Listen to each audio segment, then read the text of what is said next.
Hello student, आज के इस वीडियो लेक्चर में हम लोग अरिथमेटिक प्रोग्रेशन के बारे में पढ़ेंगे। ठीक है, तो सबसे पहले हम डिस्कस करते हैं कि इस चैप्टर में हम आपको क्या क्या बताएंगे।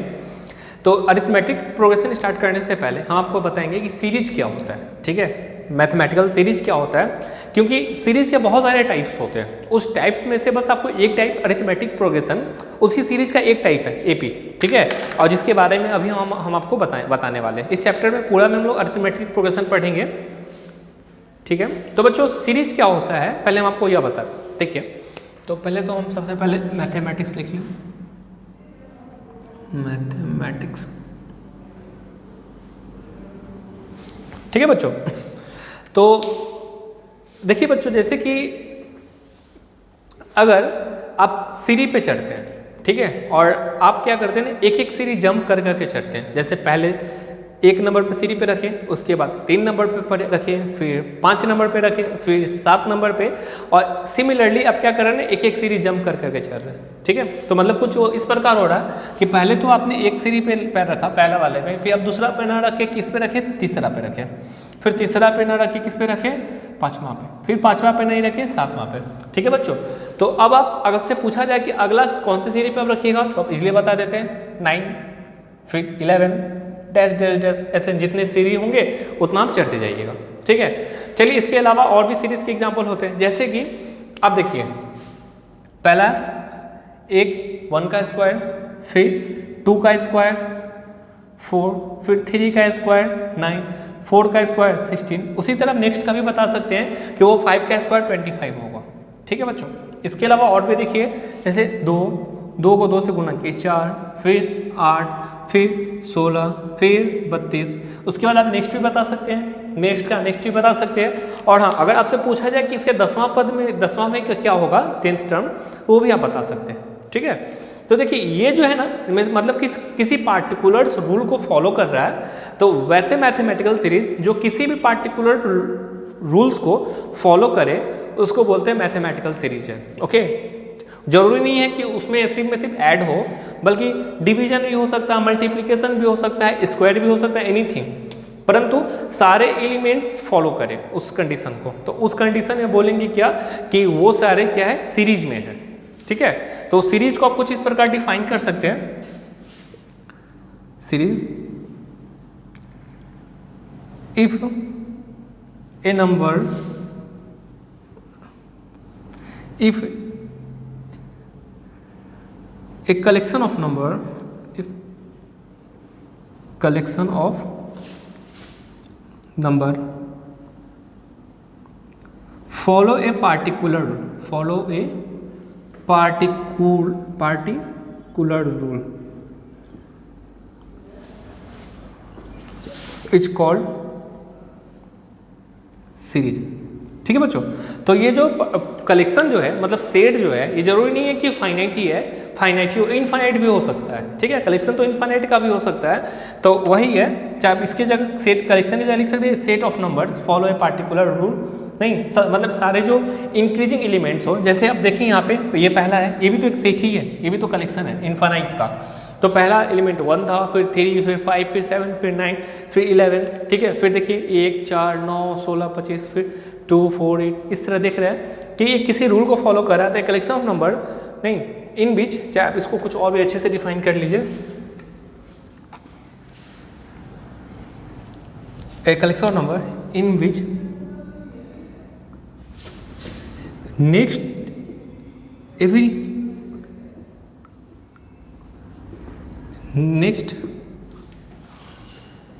Element is related to previous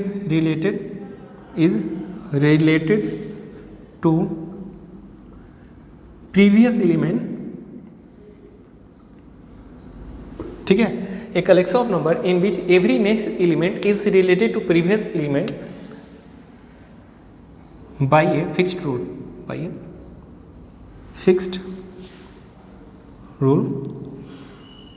ठीक है, मतलब कि देखिए एक यही सीरीज ले लीजिए, इसमें सारा एलिमेंट जो है पार्टिकुलर रूल को फॉलो कर रहा है, और रूल क्या है कि सारे में 2 ऐड हो रहा है प्रीवियस एलिमेंट में। मतलब इसमें 2 ऐड किए तो 3, इसमें 2 ऐड किए तो 5, इसमें 2 ऐड किए तो 7। ठीक है बच्चों, इसी में देखिए ये सारा में भी रूल फॉलो हो रहा है कि पहला टर्म 1 का स्क्वायर, 2 का स्क्वायर, 3 का स्क्वायर, 4 का स्क्वायर, रूल है स्क्वायर वाला। इसमें क्या है 2 से मल्टीप्लाई हो रहा सारा एलिमेंट। तो ऐसे टर्म को हम लोग क्या बोलेंगे, सीरीज बोलेंगे। ठीक है बच्चों, तो अभी जो आपके सिलेबस में है वो पढ़ना अरिथमेटिक प्रोग्रेशन। अरिथमेटिक प्रोग्रेशन में आपको बस एक पार्ट पढ़ना है जिसमें कि प्रीवियस एलिमेंट जो है, ठीक है, में अगर कुछ पार्टिकुलर एलिमेंट्स को ऐड कर दें, ठीक है, तो आपको वो एलिमेंट मिलेगा। जैसे ये पहला वाला है ना बच्चों, इसी टाइप्स के जो क्वेश्चन होते हैं उसी को हम लोग बोलते हैं अरिथमेटिक प्रोग्रेशन। देखिए ये जो है ना, ये जो सीरीज है इसे क्या बोलेंगे, एपी, अरिथमेटिक प्रोग्रेशन। ठीक है, इसे हम लोग फुल में लिख देते हैं, ARI अरिथमेटिक प्रोग्रेस। ठीक है बच्चों, तो इसी टाइप वाले सीरीज के बारे में हम लोग पढ़ने वाले। बाकी वाले जो है आपके हायर एकेडमिक क्लासेज में पढ़ने होंगे। अभी आपको पढ़ना है सिर्फ एडिशन वाला, जिसमें कि किसी भी एलिमेंट्स, 2 एलिमेंट का जो डिस्टेंस होगा वो फिक्स होगा, किसी भी 2 एलिमेंट का। ठीक है, जैसे इस 2 एलिमेंट का डिस्टेंस 2 है, इस 2 एलिमेंट का डिस्टेंस 2 है, इस 2 एलिमेंट का डिस्टेंस 2 है, इस 2 एलिमेंट का 2 है। सिमिलरली सारा इन्फानाइट तक, अगर इन्फानाइट एलिमेंट्स है तो किसी भी 2 कंसेक्यूटिव एलिमेंट्स का जो डिफरेंस होगा वो क्या होगा, सेम होगा। ओके बच्चों, आई होप आपको समझ में आ रहा होगा कि हम लोग अभी क्या पढ़ने वाले हैं। हम लोग पढ़ने वाले हैं अरिथमेटिक प्रोग्रेशन सीरीज, जो कि एक सीरीज का ही टाइप है, जिसमें क्या होता है कि जो एलिमेंट्स होते हैं बस उसमें किसी पार्टिकुलर कांस्टेंट टर्म को सारे में ऐड होता है, या फिर किसी भी 2 कंसेक्यूटिव एलिमेंट्स का जो डिफरेंस होता है वो कॉमन होता है। ठीक है, देख लीजिए यही वाला फॉर्म। ठीक है, तो प्लीज़ वीडियो को पॉज करके अब इसे अपने कॉपी में राइट डाउन कर लीजिए, फिर हम लोग एपी के और डिटेल में पढ़ेंगे। ठीक है,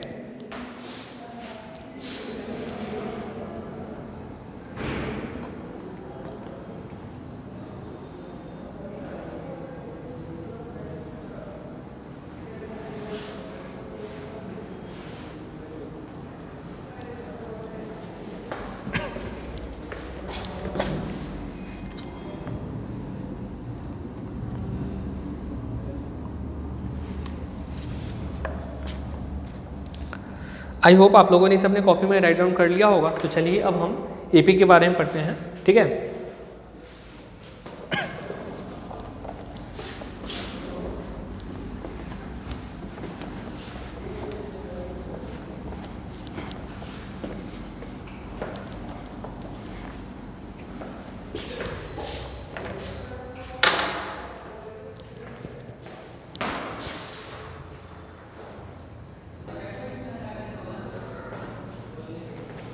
तो चलिए बच्चों अब हम लोग अरिथमेटिक प्रोग्रेशन के बारे में पढ़ते हैं। ठीक है, तो देखिए जैसे कि हमने अभी आपको बताया था कि कोई एलिमेंट है जो कुछ इस प्रकार है, 3, 4 का डिफरेंस, 7, 11, 15 डैश डैश डैश। ठीक है बच्चों, तो आप देख रहे होंगे कि पहले हमने 3 लिखा, ठीक है, फिर क्या किया, 3 में 4 ऐड किया। ठीक है बच्चों, फिर क्या किया हम लोगों ने, 3 में एक और 4 ऐड किया। देखिए मतलब कि 3 + 4 + 4। फिर क्या किया हमने, नेक्स्ट एलिमेंट में 3 में एक और 4 ऐड किया, और सिमिलरली इस प्रकार हो जाएगा। तो इसे कुछ इस प्रकार भी लिखा जा सकता है, 3 + 4, 3 + 2 × 4। देखिए 2 बार 4 है ना, इसे लिख सकते हैं। और इसे क्या लिख सकते हैं, 3 + 3 × 4। उसी तरह बच्चों नेक्स्ट टर्म भी लिखा जा सकता है, 3 + 4 × 4। उसी 3 + 5 × 4 लिखा जा सकता है ना, सिमिलरली टेस्ट इनफाइनाइट तक लिखा जा सकता है। ओके बच्चों, तो अब आप सोच रहे हो कि हमने आपको यह क्यों बताया, क्योंकि इससे कुछ पार्टिकुलर जो आपको नेमिंग का जो इसमें कंसेप्ट है नहीं, वो आपको इजी हम समझा सकते हैं। तो देखिए बच्चों, आप लोग देख रहे होंगे कि पहले तो हमने पहला वाला टर्म लिखा। ठीक है, तो इस पहले वाले टर्म को ही कहा जाता है फर्स्ट टर्म। ठीक है, क्या कहा जाता है, फर्स्ट टर्म। फर्स्ट टर्म इसको जनरली ए से रिप्रेजेंट किया जाता है। ठीक है, फर्स्ट टर्म को ए से रिप्रेजेंट किया जा रहा है। ठीक है, और बच्चों उसके बाद देख रहे हो कि नेक्स्ट टर्म में हम लोगों ने 4 ऐड किया है, 4, फिर 4 ऐड किया, ठीक है, फिर 4 ऐड किया, तो इसको कहा जाता है कॉमन डिफरेंस। ठीक है, क्या कहा जाता है, कॉमन डिफरेंस। कॉमन डिफरेंस, ठीक है, ऐसे बोला जाता है, स्मॉल डी से रिप्रेजेंट किया जाता है। ठीक है, देखिए फर्स्ट टर्म को स्मॉल ए से रिप्रेजेंट किया जाता है और कॉमन डिफरेंस को डी से रिप्रेजेंट किया जाता है। ठीक है, अब बच्चों देखिए ये जो टर्म है आपका कुछ इसी प्रकार है ना, 3, 7, 11, 15। तो जो फर्स्ट टर्म है आपका 3 है, ठीक है। तो इसको हम लोग कुछ इस प्रकार बोल सकते हैं, A1 जो है आपका 1 है, मतलब ठीक है, मतलब ए का मतलब ही होता है A1, ठीक है, सॉरी 3। सेकेंड टर्म इसे बोलेंगे A2 जो है आपका क्या है 7, ठीक है। इसका मतलब क्या, सेकेंड टर्म आपका क्या है 7 है। और इसी तरह थर्ड टर्म जो होगा, थर्ड टर्म क्या होगा A3, वो आपका है 11, ठीक है बच्चों। देखिए फर्स्ट टर्म को हम लोगों ने ए से A1 नहीं लिखा, A1 का मतलब ही A होता है। तो किसी भी अरिथमेटिक प्रोग्रेशन के फर्स्ट टर्म को क्या बोलेंगे, स्मॉल a बोलेंगे, ठीक है। और जो उसका जो देखिएगा किस मतलब कितना का डिफरेंसेज आ रहा है, ठीक है। जैसे देखिए 4 का डिफरेंस था तो उसे हम लोग क्या बोलते हैं, कॉमन डिफरेंस बोलते हैं, ठीक है। और देखिए यहाँ हमारा जो फर्स्ट टर्म है A, ठीक है, वो हमारा 3 है, सेकेंड टर्म हमारा A2 है जो कि है 7, थर्ड टर्म हमारा A3 हो जाएगा, फोर्थ टर्म A4 हो जाएगा, फिफ्थ 6 7 एंड एक्सेट्रा। इसी तरह सारे टर्म्स को हम लोग AN, ठीक है, रिप्रेजेंट करते हैं। और किसी किसी बुक में आप देखिएगा कि T2 दिया रहेगा, T2 = 7, T3 = 11, T4 = 15 एक्सेट्रा है। अब पैनिक नहीं होना है, ठीक है। मतलब फर्स्ट टर्म को तो जनरली ए से ही रिप्रेजेंट किया जाता है, second term, third term, fourth term में जनरली A1 A2 से रिप्रेजेंट करे या फिर T1 T2 से रिप्रेजेंट करे, डोंट पैनिक, ठीक है बच्चों। तो आई होप आप समझ रहे हो कि किसी भी अरिथमेटिक प्रोग्रेशन का नेमिंग का कंसेप्ट क्या होता है कि फर्स्ट टर्म को ए से रिप्रेजेंट करेंगे और जो डिफरेंस होगा किसी भी दो एलिमेंट का बीच का जो डिफरेंस होगा उसको क्या बोलेंगे हम लोग, कॉमन डिफरेंस बोलेंगे, जिसे स्मॉल डी से रिप्रेजेंट किया जाता है, ठीक है।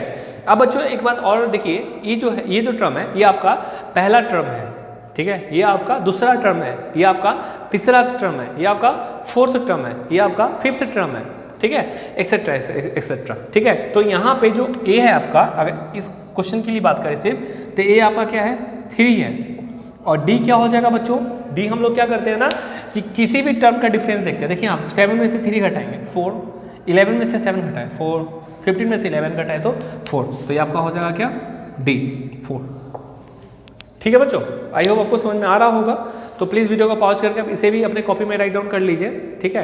आज जो वीडियो बच्चों हम बना रहे हैं, हम लोग AP के इंट्रोडक्शन वाले पार्ट को बताएंगे, मतलब जितना भी बेसिक्स कंसेप्ट होगा उन सभी के बारे में बताएंगे। इसके हेल्प से आप अरिथमेटिक के क्वेश्चंस को इजीली सॉल्व कर पाएगा, ओके। तो प्लीज़ वीडियो को पॉज करके इसे अपने कॉपी में राइट डाउन कर लीजिए।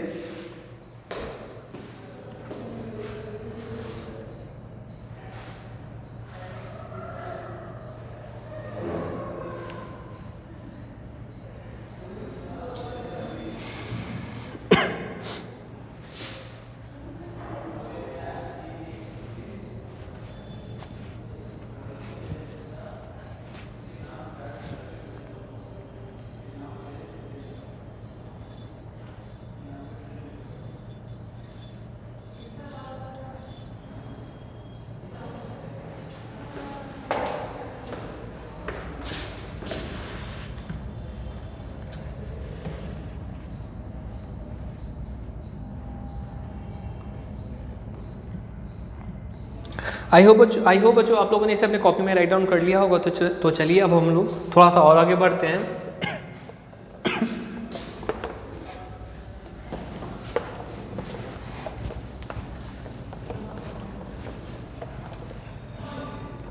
तो देखिए हम लोग अब एक अरिथमेटिक AP फॉर्म करेंगे, अरिथमेटिक प्रोग्रेशन फॉर्म करेंगे, जिसका फर्स्ट टर्म आपका A है, ठीक है, ठीक है बच्चों। सेकेंड टर्म हमारा क्या हो जाएगा A + D, ठीक है। थर्ड टर्म आपका क्या हो जाएगा A + 2D। थर्ड टर्म क्या हो जाएगा आपका, देखिए थर्ड टर्म आपका हो जाएगा फोर्थ टर्म, फर्स्ट टर्म आपका क्या है A है, सेकेंड टर्म आपका A + D, third term A + 2D, fourth term A + 3D, fifth term क्या हो जाएगा A + 4D dash dash dash, और nth टर्म क्या हो जाएगा A + n-1 × D, ठीक है बच्चों। देखिए कि जो पहला टर्म था उस तो डायरेक्टली A था, मतलब दूसरे वाले में 1D है, तीसरे वाले में 2D है, फोर्थ टर्म में 3D है, फिफ्थ टर्म में 4D है। तो जब अगर nth टर्म के बारे में बात किया जाए तो आपका n-1D हो जाएगा, ठीक है। तो आप इससे एक फार्मूला में ड्राइव कर सकते हैं, किसी भी AP का nth टर्म जो होगा Tn जो होगा वो क्या होगा A + n-1 × D, ओके बच्चों। Tn सॉरी यहाँ पे हम लोग An कर दे रहे हैं, An जो होगा वो क्या होगा A + n-1 × D। ए हमारा फर्स्ट टर्म होगा, एन क्या होगा, जितना टर्म हमारा फाइंड करना होगा। जैसे ये देखिए हमें आप पूछा जाए कि 6 टर्म क्या होगा, तो एन हमारा 6 हो जाएगा 1, और डी क्या होगा, कॉमन डिफरेंस होगा। ठीक है, तो चलिए हम एक इसे एग्जांपल के थ्रू समझते हैं कि सपोज दैट आपका एक अरिथमेटिक प्रोग्रेशन है 6 मत दीजिए आप, इजी हो जाएगा ये, 3 देते हैं 9 15 21। ठीक है, और आपसे पूछा जा रहा है कि ए 20 टर्म क्या होगा। ठीक है बच्चों, आपका 20 टर्म, देखिए एक बात हम लोग को बता रहे ध्यान से, A20 मतलब क्या होता है कि आपको पहले यहाँ पे ए क्या पता है आपको, ए आपको पता है 3 है। ठीक है, आपका यहाँ पे कॉमन डिफरेंस डी जो होता है वो क्या होता है ना, कॉमन डिफरेंस वो होता है किसी भी टर्म में से पहले वाले टर्म को सब्ट्रैक्ट करेंगे, तो मतलब क्या हो जाएगा 9 - 3, तो डी आपका हो जाएगा 6। ठीक है बच्चों, और यहाँ पे जो हमें क्या पूछ रहा है कि 20 टर्म क्या होगा, मतलब 20वां टर्म क्या होगा, तो यहाँ एन हमारा क्या है 20। ठीक है बच्चों, आई होप आपको कोई डाउट नहीं होगा। फर्स्ट टर्म तो हमारा 3 हो जाएगा, कॉमन डिफरेंस क्या करते हैं, आप किसी भी टर्म में से प्रीवियस टर्म को सब्ट्रैक्ट करिएगा तो आपको वो आ जाएगा। देखिए 15 - 9 6, 21 - 15 6 आ रहा है ना, तो किसी भी टर्म में से, या फिर यानी कि कॉमन डिफरेंस का भी फॉर्मूला कर सकते हैं कि an - an - 1, तो ये आपका क्या आ जाएगा, कॉमन डिफरेंस आ जाएगा। ठीक है, तो आपका n यहाँ 20 मिल गया। अब अकॉर्डिंग टू फार्मूला क्या होगा, अकॉर्डिंग टू फार्मूला क्या हो जाएगा बच्चों, Tn = a + n - 1 × d। ठीक है बच्चों, तो आपका Tn तो आपको Tn तो सॉरी En, यहाँ पे En अप्लाई कर दीजिए।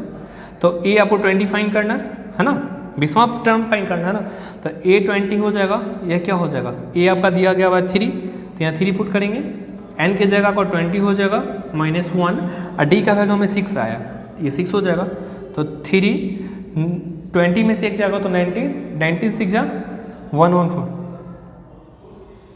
ठीक है बच्चों, अब इसमें ऐड करिएगा तो आपको A20 का वैल्यू क्या आ जाएगा बच्चों, आएगा 117। तो आपसे जो 20वां टर्म पूछा गया था वह कितना आया, 117 के बराबर। ओके, तो आई होप जैसे कि अगर आप चाहते, अगर आप इसे लिखते तो क्या होता आपका 27 होता, 33 होता, 39 होता, डैश काफ़ी लंबा हो जाता, परंतु हम बिना लिखे देखिए हम 20 टर्म हम लोगों ने फाइंड कर लिया। ओके बच्चों, तो इस प्रकार एपी के क्वेश्चंस बनते हैं। ठीक है, जिसमें क्या होता है ना कि आपको एपी में, आप एक बात नोटिस कर रहे होंगे कि आपको एपी में क्या क्या इन्फॉर्मेशन चाहिए होता है। पहला तो ए फर्स्ट टर्म, ठीक है, दूसरा एन क्या होता है कि कौन सा टर्म आपको फाइंड करना है। ठीक है, और डी क्या था, कॉमन डिफरेंस। ठीक है, ये होता है, और चौथा ए एन। तो इन चारों 1 2 3 4, तो इस चारों में से ऐसा होगा कि जनरली आपको 3 चीज़ पता होगा और एक चीज़ अननोन होगा, उसी अननोन के बारे में आपको पता करना है। ठीक है बच्चों, और कभी कभी ऐसा होता है कि 2 रिलेशन दे देगा, जैसे कि आप लोगों ने लीनियर इक्वेशंस में पढ़ा था, उसमें क्या होगा आपको कि आपको ए और डी में एक रिलेशन दे देगा। ठीक है, ए और डी अननोन है, और 2 तो आपको वेरिएबल ए एन रहेगा और एन अननोन रहेगा, है ना।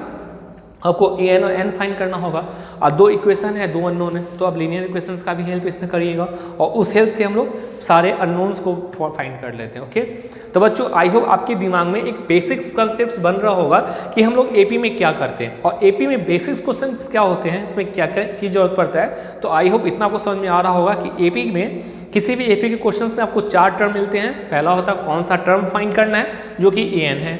उसके बाद ए फर्स्ट टर्म होता है, एन क्या होता है, नंबर ऑफ टर्म्स, मतलब कौन सा टर्म है, 5वां टर्म है तो एन 5 हो जाएगा, 6ठा टर्म है तो एन 6 हो जाएगा, और 6 टर्म तो कुछ भी हो सकता है, वो तो ए बी पे डिपेंड करता है, एन ऊपर एन 6 होगा 6ठा टर्म का। ठीक है, और डी जो होता है कॉमन डिफरेंस होता है, और कॉमन डिफरेंस का फॉर्मूला होता है किसी भी टर्म में से प्रीवियस टर्म को सब्ट्रैक्ट करेंगे तो हमें कॉमन डिफरेंस मिल जाएगा। ओके, तो बच्चों आई होप आपको समझ में आ रहा होगा बेसिक कंसेप्ट। तो प्लीज़ वीडियो को पॉज करके आप इसे अपने कॉपी में राइट डाउन कर लीजिए, इसके बाद हम लोग थोड़ा सा और आगे की कंसेप्ट की ओर मूव करेंगे। ठीक है, तो please pause the video and right this in your notebook.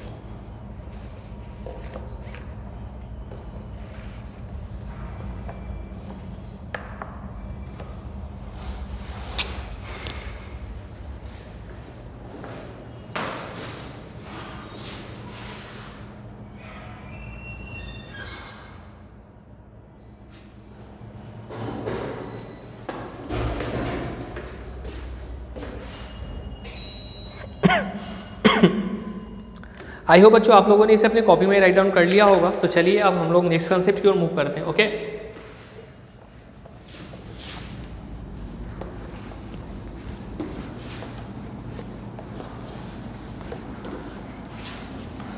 तो बच्चों देखिए अभी जो हम कंसेप्ट बता रहे हैं वो बेसिक्स है, बेसिक्स पर इसी बेसिक्स कंसेप्ट को मिला के टफ क्वेश्चन बनाया जा सकता है। ओके, तो देखिए क्वेश्चन आपका जैसे कि आप कोई एपी लिखते हैं, मान लीजिए आपको कोई ए टर्म है 2, ठीक है, नेक्स्ट टर्म है आपका 5, फिर 8, फिर 11, फिर 14, फिर 17 डैश डैश डैश डैश, है ना बच्चों। तो देखिए यहाँ पे जो आपका फर्स्ट टर्म है, देखिए यहाँ इस टर्म के लिए n1 हो जाएगा, इस टर्म के लिए n2 हो जाएगा, इस टर्म के लिए n3 हो जाएगा, इस टर्म के लिए n4 हो जाएगा।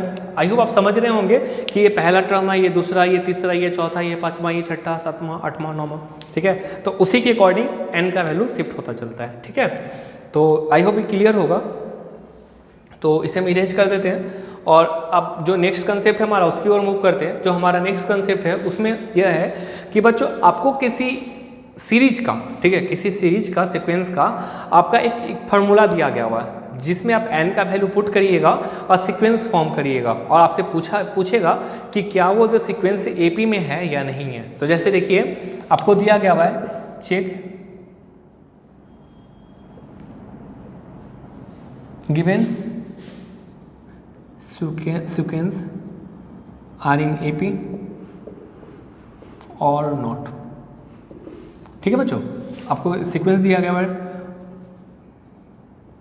an इक्वल टू, इसे कर दीजिए tn इक्वल टू 3n+2, ठीक है बच्चों। आपको tn क्या दिया गया हुआ 3n+2 और इससे आपका एक क्या बनेगा, इससे आपका बनेगा एक सीरीज बनेगा, ठीक है, एक नंबर करेक्शन ऑफ नंबर बनेगा। जैसे फर्स्ट टर्म के लिए n इक्वल टू 1 होता है, सेकेंड टर्म के लिए n इक्वल टू 2 होता है, थर्ड टर्म के लिए n इक्वल टू 3 होता है। तो हम लोग उसी तरह यहाँ पे n का वैल्यू पुट करेंगे और सीक्वेंस बनाएंगे और फिर चेक करेंगे कि क्या जो सीक्वेंस आ रहा है वो एपी में है या नहीं है। ओके, तो बच्चों आई होप आप इसे आप सॉल्व कर सकते हैं। तो प्लीज़ वीडियो को पॉज करके आप इसे सॉल्व करने की कोशिश करिए, फिर हम लोग डिस्कस करेंगे। ओके, तो please pause the video and just try to solve this question.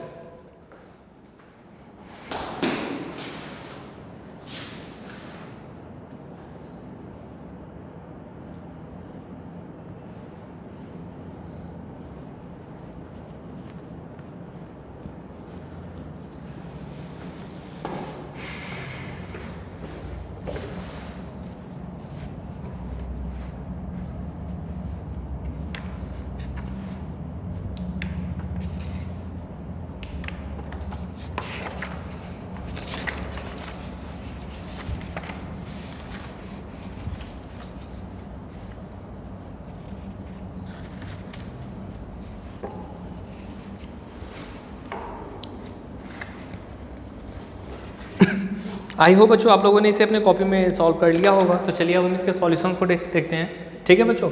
तो फिर सॉल्यूशन फॉर लिखते हैं यहाँ पे, given tn equal to 3n+2, ठीक है बच्चों। तो t1 इक्वल टू आपका क्या हो जाएगा, t1 इक्वल टू हो जाएगा 3 × 1 + 2, मतलब क्या हो जाएगा 3 × 1 = 3 + 2 मतलब ये हो जाएगा आपका 5, ठीक है। अब हम लोग t2 निकालेंगे। देखिए आपको सारे टर्म्स निकालने की जरूरत नहीं है, आपको बस 4-5 टर्म आप निकालिएगा और उसी के हिसाब से आप पता कर लीजिएगा कि एपी में है या नहीं है। तो 3 × 2 + 2 तो क्या हो जाएगा 3 × 2 = 6 + 2 जो कि आ जा रहा है 8, ठीक है। फिर हम लोग t3 निकालेंगे। इसके लिए थर्ड टर्म के लिए क्या हो जाएगा n = 3 होगा। तो 3 × 3 + 2 मतलब 3 × 3 = 9 + 2 11, ठीक है बच्चों। t4 निकालेंगे तो ये हो जाएगा 3 n की जगह 4 रखेंगे, n आपका ये n की जगह 4 रख दिए +2 तो क्या हो जाएगा 3 × 4 = 12 + 2 आ रहा है 14, ठीक है। हम एक टर्म और निकाल लेते हैं t5, ये हो जाएगा 3 × 5 + 2 तो 3 × 5 = 15 + 2 ये हो जाएगा आपका 17, ठीक है। आप देख रहे होंगे कि आपका जो फर्स्ट टर्म है वो आपका 5 आया है, सेकेंड टर्म 8 आया है, थर्ड टर्म 11 आया है, फोर्थ टर्म 14 आया है और फिफ्थ टर्म 17 आया है। तो गिवन सीक्वेंस क्या हो जाएगा आपका, गिवन सीक्वेंस क्या हो जाएगा पहले आया 5 8 8 11 14 17 डैश डैश डैश, क्योंकि n टर्म्स हो सकते हैं तो n ऐसे ही तरह बढ़ता चला जाएगा। आप देखिए हियर कॉमन डिफरेंस क्या है, कॉमन डिफरेंस इज क्या है 3। देखिए 8 में से 5 सब्ट्रैक्ट करेंगे 3, 11 में से 8 सब्ट्रैक्ट करेंगे 3, 14 में से 11 सब्ट्रैक्ट करेंगे 3, 17 में से 14 सब्ट्रैक्ट करेंगे तो 3। In each case here common difference is 3 in each case. ठीक है बच्चों, देखिए सारे केस में तो डिफरेंस 3 ही मिल रहा है ना, मतलब किसी भी टर्म में से प्रीवियस टर्म को सब्ट्रैक्ट करते हैं। ठीक है, कॉमन डिफरेंस फाइंड करने के लिए तो 8 में से हम लोगों ने 5 सब्ट्रैक्ट किया तो 3 आया, 11 में से 8 सब्ट्रैक्ट किया तो भी 3 आया, 14 में से 11 किया तो भी 3, 17 में से 14 सब्ट्रैक्ट किया तो भी 3, मतलब सारे के सारे केस में हमें कॉमन डिफरेंस क्या मिल रहा है, 3 के बराबर मिल रहा है। ठीक है, देयरफॉर यहाँ लिखें therefore given sequence are in AP arithmetic progression. Okay बच्चों, तो आई होप आप समझ गए होंगे कि किसी भी सीक्वेंस का अगर जनरल टर्म आपको दिए गए हो और चेक करना हो कि वह सीक्वेंस AP में है या नहीं है, तो क्या करिएगा हम लोग जनरली वही n = 1, n = 2, n = 3, n = 4, n = 5 रख के वो टर्म का वैल्यू फाइंड करेंगे, वो टर्म फाइंड करेंगे। ठीक है, और उस टर्म को फाइंड करने के बाद हम लोग देखेंगे कि कॉमन डिफरेंस सेम है या नहीं है। अगर कॉमन डिफरेंस सेम आता है तो हमारा जो गिवन टर्म है वो AP में होगा, अगर नहीं इक्वल है तो AP में नहीं होगा। ओके, तो बच्चों आई होप आपको ये क्वेश्चन समझ में अच्छे से आ गया होगा। तो प्लीज़ वीडियो को पॉज करके इसे अपने कॉपी में राइट डाउन कर लीजिए, इसके बाद हम लोग नेक्स्ट क्वेश्चन की ओर मूव करेंगे। ओके, तो please pause the video and right this in your notebook.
I hope बच्चों आप लोगों ने इसे अपने कॉपी में राइट डाउन कर लिया होगा। तो चलिए अब हम लोग इसके बाद हम लोग AP के क्वेश्चन को देखेंगे। ओके, जिसमें आपको कोई AP गिवन है, अरिथमेटिक प्रोग्रेशन गिवन है, जिसमें आपको उस AP के 12th टर्म को फाइंड करना है, 12वां टर्म। ठीक है, 15 टर्म 15वां टर्म और 17 टर्म 17वां टर्म। ठीक है, तो देखिए इसे हम इरेज करते हैं पहले।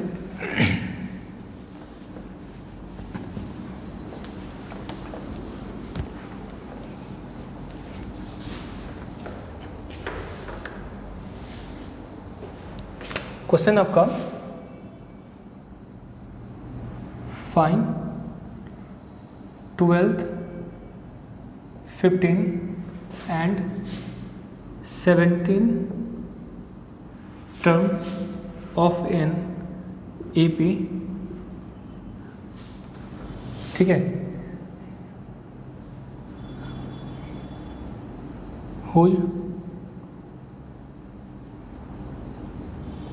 First term 9 and common difference is 4। Okay बच्चों, फर्स्ट टर्म आपका क्या है 9 है और कॉमन डिफरेंस 4 है।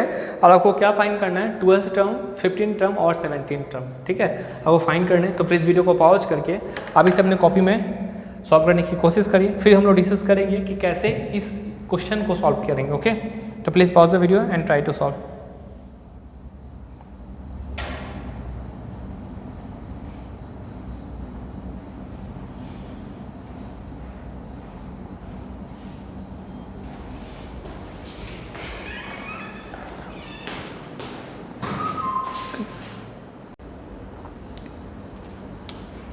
आई होप बच्चों आप लोगों ने इसे सॉल्व कर लिया होगा। तो चलिए अब हम इसे बताते हैं कि कैसे इसे सॉल्व किया जा सकता है। ओके, तो बच्चों देखिए, जब कोई क्वेश्चन को सॉल्व कर रहे हो तो सबसे पहले आप देखिए कि आपको मतलब उस एपी का फर्स्ट टर्म क्या है जो कि गिवन है।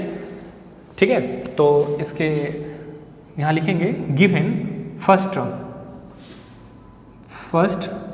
टर्म जिसको ए बोलते हैं। ठीक है, हमने आपको बताया था कि फर्स्ट टर्म का नेमिंग ए से करते हैं। ठीक है, और वह क्या है 9 के बराबर है। ठीक है, और जो कॉमन डिफरेंस है क्या है, कॉमन डिफरेंस और ENC जो कि डी स्मॉल डी होता है वो 4 है। ठीक है बच्चों, और according to formula we know, यहाँ लिखेंगे वी नो डेट। ठीक है बच्चों, ए एन इक्वल टू क्या होता है, a plus n minus 1 into d. ठीक है, ए एन इक्वल टू क्या होता है, a plus n minus 1 into d होता है। तो अब इस फार्मूला को अप्लाई करते हुए हम 12th टर्म, 15 टर्म और 17 टर्म्स को फाइंड करेंगे। ठीक है, तो यहाँ पे पहले लिखेंगे फॉर ए 12th। ठीक है, यहाँ पे हो जाएगा एन इक्वल टू 12 और ए तो हमारा सबके लिए सेम ही होगा। तो क्या हो जाएगा, ए 12 का फॉर्मूला करेंगे तो क्या हो जाएगा, ए की जगह हम लोग क्या पुट करेंगे 9 plus 12 minus 1 into common difference 4 है। तो ये क्या हो जाएगा 9 प्लस 11 इंटू 4, तो 11 4 जा 44। ठीक है बच्चों, तो ये आपका हो जाएगा 53। ठीक है बच्चों, तो आपका ये जो 12th टर्म है वो 53 हो जाएगा। ठीक है, अब यहाँ पे करते हैं फॉर A15। ठीक है, एन इक्वल टू क्या हो जाएगा बच्चों 15 हो जाएगा। तो हम लोग A15 का फॉर्मूला अप्लाई करेंगे, जो फार्मूला है उस फार्मूला पे ए एन और डी का वैल्यू पुट करेंगे। तो आपका ए का जो वैल्यू है वो क्या है बच्चों 9 है ना, तो 9 रखेंगे 9 plus 15 minus 1 into D, D बच्चों क्या 4 है। तो ये हो जाएगा 9 14 इंटू 4 14 56 और 56 65। ओके बच्चों, तो आपका जो 15 टर्म है, 15वां टर्म है वो 65 आ गया। ठीक है, और आपको एक टर्म और फाइंड करना है 17 टर्म। ठीक है, 17 टर्म हम लोग यहाँ पे कर देते फाइन फॉर A17। ठीक है, एन इक्वल टू 17। ठीक है, तो A17 इक्वल टू क्या हो जाएगा 9 प्लस 17 माइनस 1 इंटू 4।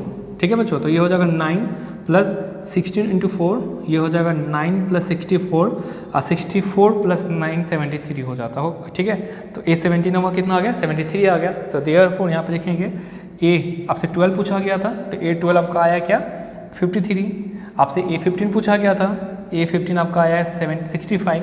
ठीक है बच्चों, और आपसे पूछा गया A17 हमारा कितना है A17 जो कि आया 73। ये आपका आंसर हो जाएगा।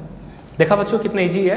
तो अगर हमें सारे टर्म्स के नाम मतलब नाम हम लोग फाइंड कर लें, जैसे फर्स्ट टर्म ए हो गया, कॉमन डिफरेंस डी हो गया, ठीक है, और एन पता चल जाए, तो हम लोग किसी भी टर्म्स को इस फार्मूला को अप्लाई करके फाइंड कर सकते हैं। ओके बच्चों, तो आई होप अब आपको बेसिक क्वेश्चन जो पूछे जाएंगे एपी के वो आप इजी सॉल्व कर लीजिएगा। ओके, तो चलिए हम थोड़ा इसके बाद थोड़ा और टफ क्वेश्चन को प्रैक्टिस करेंगे। तो पहले भी अपने कॉपी में राइट डाउन कर लीजिए। ओके, तो pause the video and right this in your notebook.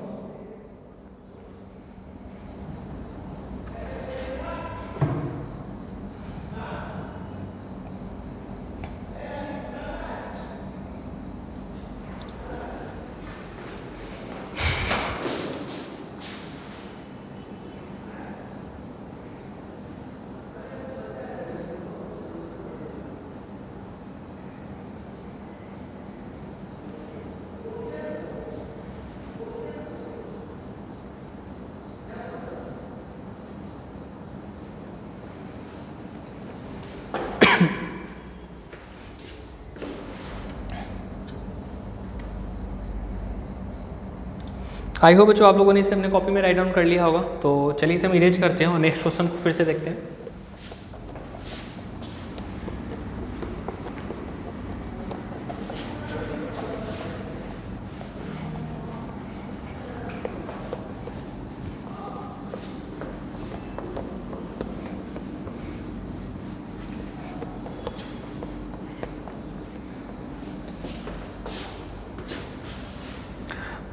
Okay बच्चों, तो अगला जो हमारा क्वेश्चन है वह है कुछ आपको कोई एक एपी दिया गया हुआ है, ठीक है, और एपी में कोई एपी दिया गया हो और एक टर्म पता है और आपको चेक करना है कि क्या वो जो टर्म है उस एपी में एग्जिस्ट करेगा। ये मतलब क्या कि जो टर्म है एपी में एपी में वो होगा या नहीं होगा, आपको चेक करना है, ठीक है बच्चों। तो इस क्वेश्चन को चेक करने के लिए याद रखिएगा आप लोग फिर वही फार्मूला अप्लाई करिएगा, an = a + n - 1 × d, ठीक है बच्चों। परंतु एक बात और, जो n का जो वैल्यू होता है वो हमेशा क्या होना चाहिए, आपका एक इंटीजर होना चाहिए, पॉजिटिव इंटीजर। मतलब क्या, n = 1 होगा, n = 2 होगा, n = 3 होगा, 4 होगा। मतलब देखिए जैसे हम लोगों ने एपी बनाया था, ये 2, 4, 6, 8, 10, ठीक है बच्चों। तो हमेशा n का वैल्यू पॉजिटिव होता है, या तो 1 होगा या 2 होगा या 3 होगा या 4 होगा, डैश डैश इंटीजर ही होगा, पॉजिटिव इंटीजर। मतलब कभी भी निगेटिव नहीं होगा या फिर फ्रैक्शन में नहीं होगा। मतलब आपसे कभी भी नहीं पूछा जा सकता है कि 4.5 टर्म क्या होगा, ऐसा नहीं होता। एन का आपसे पूछा जाएगा कि 4th टर्म क्या होगा या 5th टर्म क्या होगा या 6th टर्म क्या होगा, ठीक है। तो अभी जो हमसे क्वेश्चन पूछने वाले वो भी कुछ इसी पे डिपेंडेंट है कि आपको कोई एपी दिया गया हुआ है और पूछ रहा है कि क्या कोई पार्टिकुलर टर्म उस एपी में लाई करेगा या नहीं करेगा, ठीक है।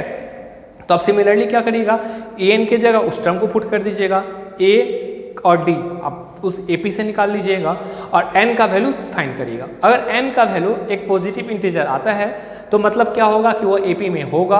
अगर इंटीजर नहीं आता, पॉजिटिव इंटीजर नहीं आता, तो वह टर्म एपी में नहीं होगा। ओके बच्चों, तो आई होप आप समझ गए होंगे। तो चलिए हम इस क्वेश्चन को देखते हैं।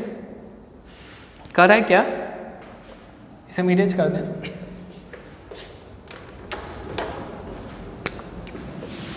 कर रहा है check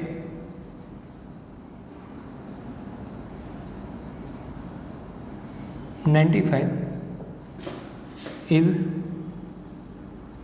element of given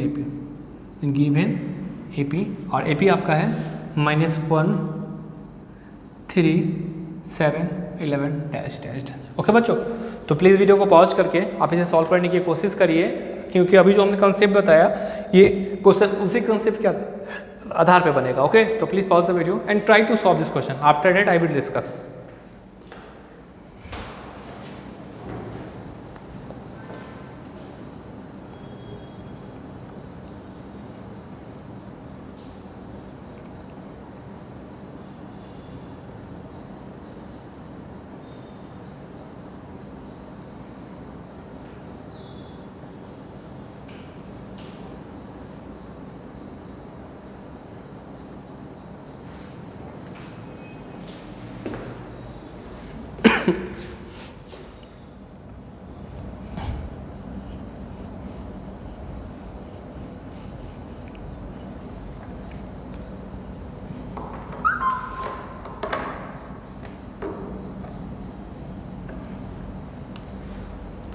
I hope बच्चों आप लोगों ने इसे सॉल्व कर लिया होगा। तो चलिए अब हम इसे सॉल्व करते हैं, ठीक है।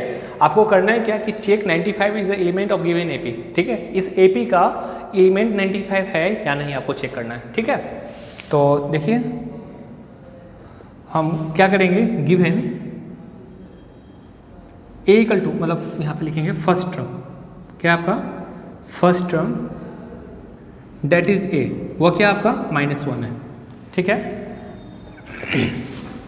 कॉमन डिफरेंस जो आपका d है होता है स्मॉल d, वो आपका क्या हो जाएगा। अब किसी टर्म में से भी प्रीवियस टर्म को सब्ट्रैक्ट कर दीजिए, मतलब 11 में से 7 को सब्ट्रैक्ट कर दीजिए, तो आपका क्या आ जाएगा, 4 आ जाएगा, ठीक है बच्चों। और आपका an लेट an = 95, ठीक है बच्चों। an = हम लोगों ने मान लिया कि वो जो टर्म है उस एपी का ही एलिमेंट है, ठीक है। और आपको क्या फाइंड करना है, n फाइंड करना है, ठीक है। और अभी हमने आपको जस्ट बताया था कि अगर n का वैल्यू एक पॉजिटिव इंटीजर आता है तो मतलब क्या 95 इस एपी का एलिमेंट होगा, और एक पॉजिटिव इंटीजर नहीं आता मतलब कि या तो नेगेटिव आ जाए या फिर फ्रैक्शन में आ जाए, ठीक है। तो वो जो 95 इस एपी का एलिमेंट नहीं होगा, ठीक है। तो एलिमेंट होने की एक पार्टिकुलर कंडीशन है कि n का वैल्यू एक पॉजिटिव इंटीजर आना चाहिए, ओके। तो अब देखिए इस फॉर्मूला को हम लोग अप्लाई करेंगे। वी नो डैट, यहाँ पे लिखेंगे we know that an = a plus n minus one into d, ठीक है बच्चों। और ए एन हमारे यहाँ 95 हो जाएगा, इक्वल टू ए आपका -1 होगा, एन आपको नहीं पता है ना, और डी आपको क्या पता है बच्चों 4, ठीक है। अब 91 इधर आएगा तो ये आपका क्या हो जाएगा 95 प्लस 1, ये आपका कितना हो जाएगा n-1 इंटू 4, ठीक है बच्चों। तो 95 प्लस 1 96 हो जाएगा, और ये जो मल्टीप्लाई में इधर आने पर डिवीजन हो जाएगा, तो आपको क्या बचेगा 96/4 इक्वल टू n-1। अब इसे आप कैंसिल आउट करके देखिए, तो 4 2 = 8, 4 4 = 16, ठीक है। अब -1 इधर आएगा तो n का वैल्यू क्या आ जाएगा आपका 24 प्लस 1 इक्वल टू n का वैल्यू क्या आ गया 25 आ गया। मतलब देखिए ये जो 25 है पॉजिटिव भी है और एक इंटीजर नंबर भी है, ठीक है। तो मतलब क्या होगा therefore 95 is the element of given AP, ठीक है। यहाँ आप लिखेंगे देयरफॉर, यहाँ लिख देते हैं therefore 95 is the element of given AP, ठीक है बच्चों। और n का वैल्यू हमारा क्या हो गया 25 आ गया। आई होप आप समझ रहे होंगे कि अगर ये n का वैल्यू या तो -25 आ जाए तो एलिमेंट नहीं होता, ठीक है। परंतु हमें n का वैल्यू क्या मिला 25 मिला है, इसीलिए हम लोग बोलेंगे कि ये जो एलिमेंट है 95 वो इस गिवन एपी का क्या होगा, गिवन एपी का 95 जो है इस गिवन एपी का एलिमेंट होगा। ओके, तो प्लीज़ वीडियो को पॉज करके आप इसे भी अपने कॉपी में राइट डाउन कर लीजिए। इसके बाद हम लोग नेक्स्ट क्वेश्चन को डिस्कस करते हैं। ओके, तो please pause the video and write this in your notebook.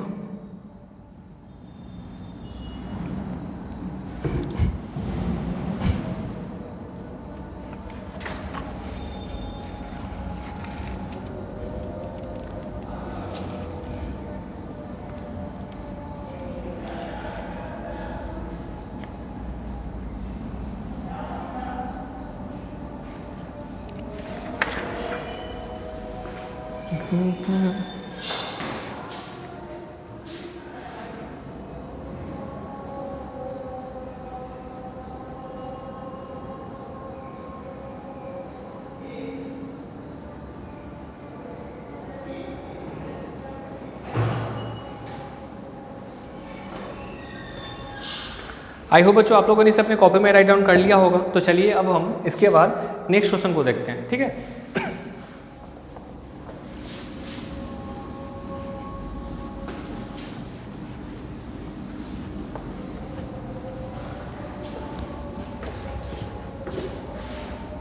तो बच्चों जो हमारा नेक्स्ट क्वेश्चन है वह कुछ इस प्रकार है कि किसी एपी का आपको 10th टर्म, ठीक है, मतलब किसी एपी का 10th टर्म और 16 टर्म आपको पता है, ठीक है। किसी एपी का 10th टर्म और 16 टर्म पता है और आपको वो एपी के 30 सेकेंड मतलब 30 सेकेंड टर्म फाइंड करने। ओके, देखिए जैसे क्वेश्चन आपका कि the 10th term of an AP is 52।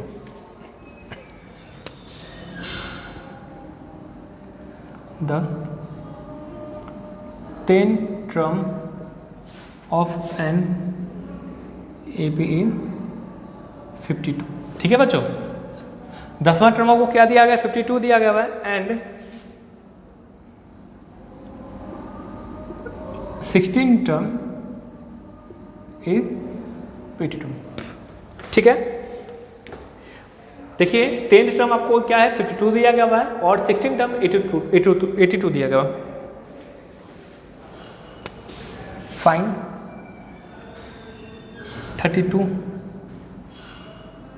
30 second and 50 term, ठीक है बच्चों। आप देखिए क्वेश्चन को अच्छे से पढ़िए। आपको क्या कर रहा है कि आपको एपी के 10th टर्म और 16 टर्म पता है, ठीक है। आपको क्या फाइंड करना है 32nd टर्म और 15th टर्म 50वां टर्म फाइंड करना उसी एपी के। ओके, तो प्लीज़ वीडियो को पॉज करके आप इसे सॉल्व करने की कोशिश करिए, फिर हम लोग डिस्कस करेंगे कि इसे कैसे सॉल्व किया जा सकता है। ओके, तो please pause the video and try to solve.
I hope बच्चों आप लोगों ने इसे सॉल्व कर लिया होगा। तो चलिए अब हम इसके सॉल्यूशन को देखते हैं कि कैसे इसे सॉल्व किया जा सकता है। ओके तो देखिए बच्चों कि the 10th term of an AP is 52 दिया गया हुआ और 16 टर्म 82 दिया गया हुआ। आपको फर्स्ट टर्म तो नहीं पता है, तो हम लोग क्या करेंगे ना,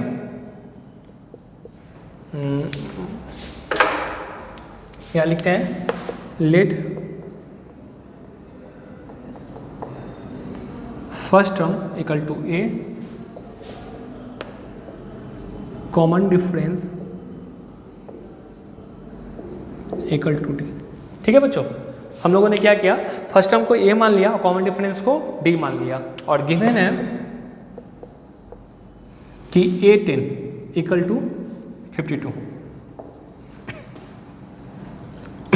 एंड A16 इक्वल टू 82। ठीक है, और एज वी नो क्या होता है, an equal to a plus n minus 1 into d. Okay बच्चों, ये होता फार्मूला। हमने आपको जस्ट बताया कि एपी के nth टर्म का फार्मूला जो होता है वो क्या होता है, a plus n minus 1 into D. तो देखिए 10th टर्म आपका 52 है, तो A10 इक्वल टू क्या हो जाएगा, आपका हो जाएगा a plus 10 minus 1 into D.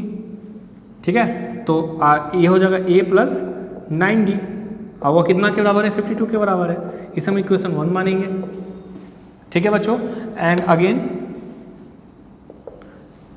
A16 जो है वो क्या हो जाएगा, a प्लस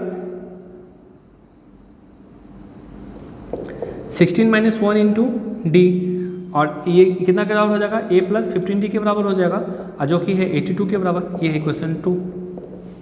ठीक है बच्चों, देखिए इसे हमें अब दो इक्वेशन मिल गया जिसमें a प्लस 9d का वैल्यू 52 दिया गया हुआ है और दूसरे में a प्लस 15d का वैल्यू 82 दिया गया हुआ है। ओके बच्चों, तो लिखेंगे from equation 1 and 2, from equation 1 and 2। ठीक है बच्चों, फ्रॉम 1 एंड 2, जब 1 और 2 को सॉल्व करेंगे तो हमें देखिए a प्लस क्या दिया गया हुआ, 9d इक्वल टू 52 है ना, और दूसरा में a plus 15d equal to दिया गया हुआ 82। अब हम सब्ट्रैक्ट करेंगे माइनस माइनस माइनस, तो ये टर्म आपको कैंसिल आउट हो जाएगा, ये आपका हो जाएगा माइनस 6d और ये आपका हो जाएगा माइनस 30। ठीक है बच्चों, तो d का वैल्यू होगा माइनस 30 अपॉन माइनस 6 जो कि कैंसिल आउट पे 5 हो जाएगा। तो एक d का वैल्यू आपको आ गया प्लस 5। देखिए बच्चों दोनों में माइनस था, कैंसिल आउट होकर हमें प्लस 5 मिल गया, मतलब कॉमन डिफरेंस हमें पता चल गया जो कि कितना के बराबर है, 5 के बराबर। ठीक है, अब हम लोग क्या करेंगे ना, उस d को किसी इक्वेशन 1 या 2 में रखें, पुट करेंगे। ठीक है, तो from put the value of d, put the value of d in equation 1, तो क्या हो जाएगा, a plus 9 into 5 equal to 52 है ना बच्चों। देखिए 9 इंटू 5, डी का वैल्यू तो 5 आया है और इक्वल टू 52 कर दिए। अब 9 5 से कितना होता है 45, तो ये हो जाएगा 52 माइनस 45, मतलब ए का वैल्यू में आ गया 7। ठीक है, अब देखिए हमें ए भी पता चल गया और डी भी पता चल गया। ए हमारा क्या आ गया, फर्स्ट टर्म 7 है और कॉमन डिफरेंस क्या 5 है, और हमें फाइंड क्या करना है, 32nd टर्म और 15th टर्म फाइंड करना है। ठीक है, तो अब हम लोग देखिए यहाँ पे फार्मूला अप्लाई करेंगे डायरेक्टली। फ्रॉम फार्मूला यहाँ लिखेंगे, फ्रॉम फार्मूला A32 क्या हो जाएगा, a plus 32 minus 1 into d. ठीक है बच्चों, ये हमारा क्या है बच्चों, देखिए 7 है और ये हमारा हो जाएगा 31 इंटू डी हमारा 5 है ना। कॉमन डिफरेंस से क्या होगा 5 है और फर्स्ट टर्म आपका 7 है तो इसे सिंप्लीफाई करेंगे तो आपका आ जाएगा 7 प्लस 5 155, इसे अब ऐड करने पे आपका आ जाएगा 162, मतलब 32nd टर्म आपका आ गया 162 और आपको फाइंड करना, फिर 15 टर्म भी फाइंड करना।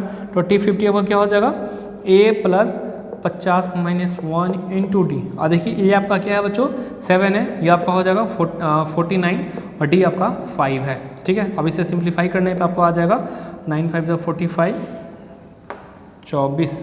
ठीक है, आपको आ जाएगा 252, मतलब 50वां टर्म आपको क्या आ गया 252 आ गया। ठीक है, तो बच्चों देखिए कि देयरफॉर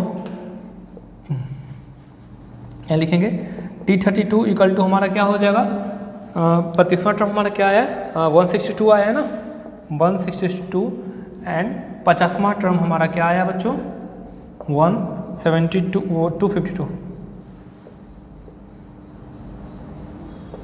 ओके बच्चों देखिए 162 और 252।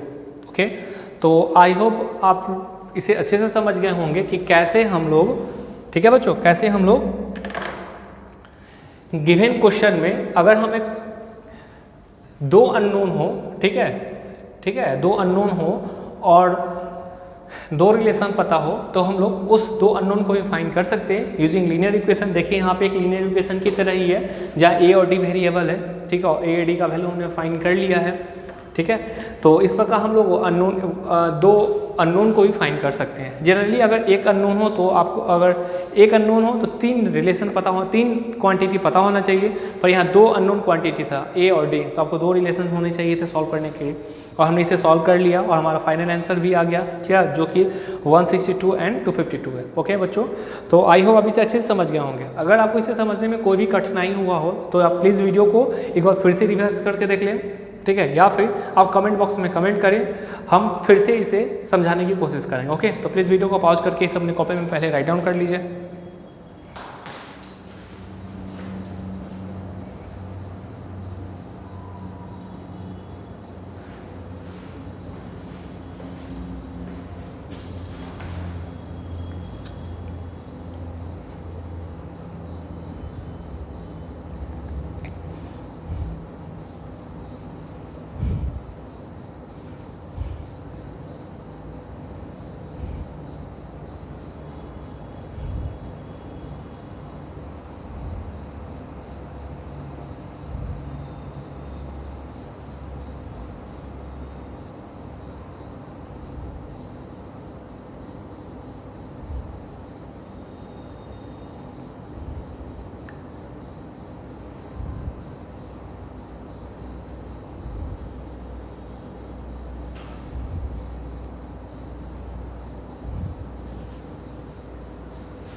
तो आई होप बच्चों आप लोगों इसे अपने कॉपी में राइट डाउन कर लिया होगा और इसे अच्छे से समझ में लिए होंगे कि कैसे हम लोग एपी के बेसिक्स कंसेप्ट्स का ही यूज करते हुए। देखिए यहाँ पे ए और डी जो बेसिक कंसेप्ट में ही हमने आपको बताया फर्स्ट बिट थोड़ा सा ही, तो उसी कंसेप्ट का यूज करते हुए हम लोग एपी के और वास्ट मेथड में भी जाएंगे, ठीक है। तो अभी एपी में हमने आपको बताया कि किसी पार्टिकुलर टर्म को कैसे फाइंड कर सकते हैं यूजिंग फर्स्ट टर्म और कॉमन डिफरेंस, ठीक है। आप फर्स्ट टर्म और कॉमन डिफरेंस का फाइंड करके पता हो तो एपी के किसी भी टर्म को फाइंड कर सकते हैं।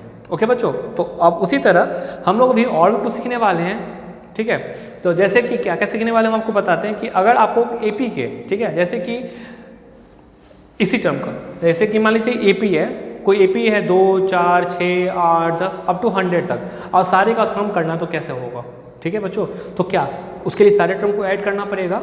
नहीं, उसको भी हम लोग एपी की हेल्प से बना सकते हैं, ठीक है। यही नहीं, अगर किसी भी ऑड नंबर को एक से लेके मतलब 100 ऑड नंबर, ठीक है, 1, 3, 5, 7, 9 आपका एक कोई कलेक्शन ऑफ एपी है जो कि ऑड नंबर्स है, उसमें 100 टर्म्स है और उसका फॉर्मूला डायरेक्टली हम लोग एपी का यूज करके डायरेक्टली उसे फाइंड कर सकते हैं। आपको जरूरत नहीं पड़ेगा सारे टर्म्स को ऐड करने का, 1 + 3 + 5 नहीं करने का जरूरत पड़ेगा। अगर उसमें भी फर्स्ट टर्म चाहिए होगा, कॉमन डिफरेंस पता चाहिए होगा और कितने टर्म्स है उसका जरूरत पड़ेगा, और उससे आप किसी एपी के सम्स को भी फाइंड कर सकते हैं। ओके बच्चों, तो एपी काफ़ी इंपॉर्टेंट है इससे। और इसी के तो आज की वीडियो में हमने बस ये बेसिक कंसेप्ट बताया कि किसी भी टर्म्स को कैसे फाइंड करते हैं, ए क्या होता है, एन क्या होता है, डी क्या होता है, टी एन क्या होता है, ए एन क्या होता है, ठीक है। और उसी तरह बताया कि कोई एक अननोन क्वांटिटी हो तो आपको 3 क्वांटिटी पता होना चाहिए, ठीक है। किसी भी एपी का जो फार्मूला होता है ए + n - 1 × डी, इसमें 4 अननोन है, या तो ए एन होगा, या तो ए, या तो एन, या तो डी। इस 4 में से कोई 3 रिलेशन पता होगा, एक नहीं पता होगा, या तो उस तरह के क्वेश्चन बन सकते हैं, या फिर 2 चीज़ पता नहीं होगा, ठीक है। आपको ए एन इस टर्म में से 4 में से कोई 2 टर्म नहीं पता तो 2 रिलेशन पता होना चाहिए, जो कि इस क्वेश्चन में दिखाया हमने आपको कि देखिए आपके इस प्रकार आपको ए और डी का वैल्यू पता नहीं है, परंतु 2 रिलेशन है, तो 2 रिलेशन को लीनियर इक्वेशन की तरह सॉल्व करके हमने उस 2 अननोन को भी पता कर लिया। ओके, तो बच्चों आई होप आपको आज के वीडियो के सारे कंसेप्ट अच्छे समझ में आ गए होंगे, और आज के सारे कंसेप्ट काफ़ी इंपॉर्टेंट है। इन सभी कंसेप्ट की हेल्प से ही नेक्स्ट जो हम क्लास बताएंगे आपको, उसमें इस सभी का हेल्प पड़ेगा। ओके, तो बच्चों प्लीज़ इसे अच्छे से देखें, और कोई भी डाउट्स हो तो बेहिचक कमेंट बॉक्स में कमेंट करें। तो आज के इस वीडियो में इतना ही, फिर से नेक्स्ट वीडियो में हम लोग इसके समेशंस के बारे में और उन पर बेस्ट और इंपॉर्टेंट क्वेश्चंस के बारे में डिस्कस करेंगे। ओके, और इसके अलावा एक और कंसेप्ट है थर्ड टर्म्स का, जिसमें आपको 3 टर्म्स किसी एपी के 3 कंसेक्यूटिव टर्म्स के से रिलेटेड क्वेश्चंस होते हैं, तो उनके बारे में भी हम लोग नेक्स्ट वीडियो में ही डिस्कस करेंगे। तो आज के इस वीडियो में इतना ही, थैंक यू।